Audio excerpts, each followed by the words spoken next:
Vous regardez RTL. RTL Matin. On n'est pas forcément d'accord. 8h17, on n'est pas forcément d'accord ce matin avec Éric Zemmour. Bonjour Éric. Éric, les bombardements occidentaux contre les usines chimiques, syriennes, suscitent évidemment de multiples réactions. Et oui, tout le monde est content. Donald Trump est content d'avoir déployé ses beaux missiles. Emmanuel Macron est content d'avoir pu sortir ses beaux rafales et de ne pas les avoir cloués au sol, comme avait dû s'y résigner le pauvre François Hollande en 2013 lorsqu'il avait été lâché par Obama. Et les Anglais sont tout simplement contents de prouver qu'ils ont encore une armée. L'ennui, c'est qu'en face, chez les soi-disant adversaires, tout le monde est content aussi. Russes, Iraniens et même Syriens d'Assad jubilent. Les Russes prétendent que leurs élèves syriens ont intercepté 70% des missiles occidentaux. Les Iraniens font comme s'ils n'étaient pas concernés. Et Assad se faisait filmer hier matin par la télévision syrienne, arrivant à son bureau comme s'il ne s'était rien passé. Même pas mal. Faut dire qu'il y a de quoi.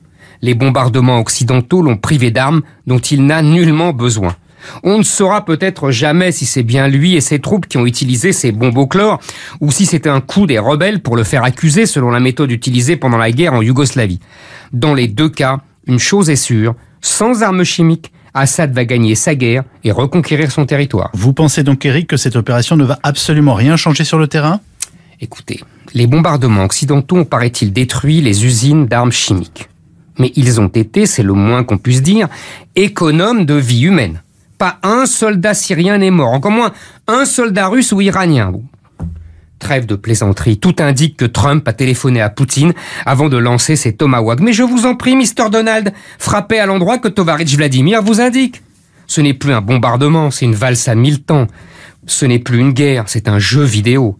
Les Occidentaux frappent comme si on était encore en beau vieux temps des colonies et du concert européen du 19e siècle. Mais Metternich et Bismarck sont morts depuis longtemps. Les Occidentaux se croient encore les maîtres du monde alors qu'ils ne comptent plus dans cette partie du monde. Trump est plus que jamais décidé à retirer ses troupes. Les Américains se moquent désormais de cette région comme de leur dernier baril de pétrole qu'ils ont à profusion chez eux. Sur le terrain, ceux qui font la guerre sont les Russes, les Iraniens, les Syriens, les Turcs, les Israéliens, voire les Kurdes. Ceux-là ont le droit à la parole parce qu'ils font une vraie guerre, avec des vrais morts. Les Français se contredisent en agissant sans l'aval de l'ONU, eux qui n'ont à la bouche que la communauté internationale qui n'existe pas. Emmanuel Macron envoie ses avions avec les Anglais et les Américains et propose de parler avec les Russes, mais il veut le beurre et l'argent du beurre.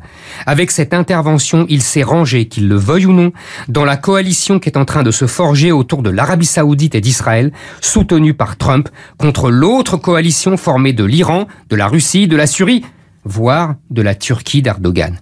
Une vraie guerre pourrait en déboucher et pas une guerre en chocolat. Éric Zemmour pour On n'est pas forcément d'accord.